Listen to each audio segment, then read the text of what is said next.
Monsieur Kevin Mauvieux, rapporteur spécial de la Commission des finances, de l'économie générale et du contrôle budgétaire.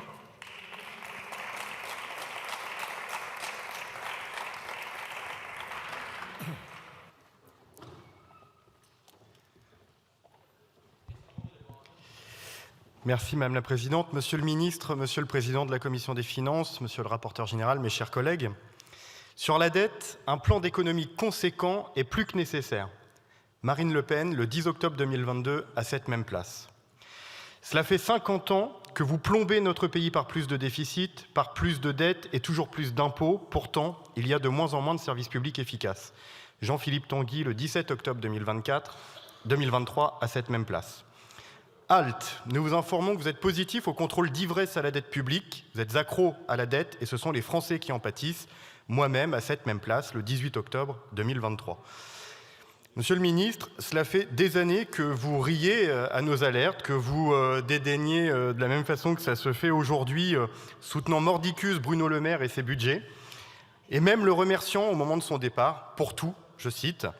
Cela fait des années que le Rassemblement national alerte sur la gestion de notre pays, des années que Marine Le Pen fait des propositions pour mettre fin au déficit ininterrompu depuis 50 ans et qui nous ont conduits dans la situation catastrophique que nous connaissons aujourd'hui.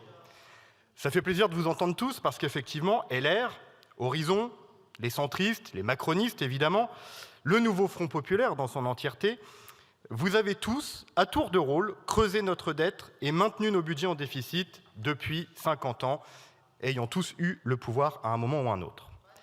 Et si M. Mélenchon a été ministre? Mes chers collègues, la situation de la dette publique française est préoccupante.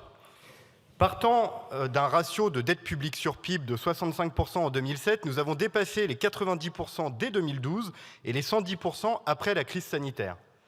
Elle s'élève désormais à 112% du PIB au deuxième trimestre 2024, comme le disait mon collègue de Courson, 3 230 milliards bientôt d'euros de dette, un niveau record et dont vous prévoyez déjà l'accroissement jusqu'en 2027.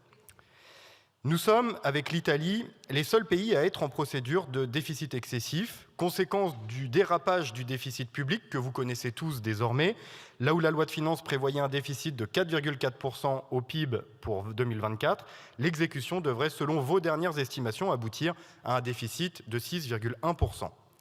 Ces données contrastent bien trop avec la situation de nos voisins européens. Tous voient leur situation s'améliorer depuis la crise sanitaire, sauf nous. C'est le cas notamment du Portugal, qui dégage depuis l'année dernière des excédents budgétaires, mais aussi de l'Espagne, qui dès 2024 a réussi à repasser son déficit sous les 3% du PIB. Cela se traduit aujourd'hui par des taux d'intérêt souverains qui sont en hausse, et en effet, la France emprunte désormais à des taux plus élevés que le Portugal, l'Espagne et même la Grèce. C'est évidemment la charge de la dette, qui de ce fait explose, devenant bientôt le premier poste de dépense de l'État, alors que c'est le plus improductif. Celle-ci s'élèverait à 45,8 milliards d'euros en 2024, mais devrait augmenter pour s'établir à 54,4 milliards en 2025 et dépasser les 75 milliards d'euros en 2027. Et comme si ces indicateurs ne suffisaient pas, la structure de notre dette assène le dernier coup de massue. J'ai déjà alerté à plusieurs reprises sur ce point, et vous ne l'avez pas mentionné dans votre discours, Monsieur le Ministre, celui des obligations indexées sur l'inflation, qui nous font courir un danger croissant à mesure que la charge de la dette est élevée. L'encours d'OATI, ces fameuses obligations indexées, s'est en effet élevé fin 2023 à 11,2% de l'encours de dette négociable de l'État. Entre 2022 et 2023, l'émission de ces OATI a entraîné un surcoût de plus de 30 milliards d'euros pour notre pays. Nous avons même continué à émettre de la dette indexée en période de taux négatifs, soit un vrai racket pour les Français au profit de la finance. La question, Monsieur le Ministre, qui peut être intéressante à poser, c'est de savoir si, durant cette période de taux négatifs, la France n'avait pas émis d'OATI, combien est-ce qu'on aurait économisé? Sur ces OATI, indexés sur l'inflation d'ailleurs, la France va encore à contre-courant du reste de l'Union européenne et de nos voisins, puisque le Royaume-Uni réduit drastiquement son recours aux OATI, alors qu'il en avait été l'initiateur il y a un certain temps maintenant, et l'Allemagne a décidé de ne plus émettre d'obligations souveraines indexées sur l'inflation dès 2024, les jugeant toxiques. Alors, puisque l'Allemagne l'a fait également, j'ai envie de dire, faites comme vos amis, vos exemples, vos mentors. Mettez fin aux émissions d'OATI qui font prendre des risques à la France, tant l'inflation est vouée à devenir plus volatile.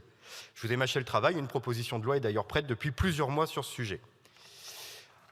Mes chers collègues, face au mur de la dette que vous avez tous ici contribué à créer, ne fuyez pas, ne fuyez plus, encore une fois. Acceptez l'aide du Rassemblement national, premier parti de France, dans l'intérêt de la France et des Français.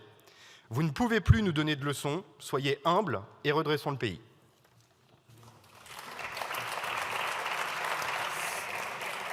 Merci. La parole est maintenant à Monsieur Éric Coquerel, président de la Commission des finances, de l'économie générale.